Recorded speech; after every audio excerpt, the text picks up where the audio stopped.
Hi! In front of me is ZTE Blade A72S, and today I would like to show you how you can block app notifications.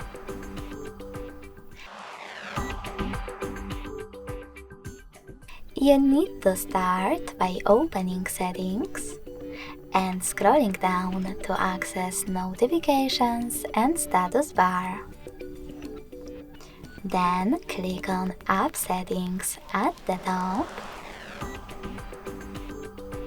Tap on All Apps and tap on one of those filters to set up the best one for you.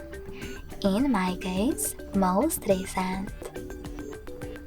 Finally, you can click on the switcher next to one of your apps from which you want to block notifications, like Gmail.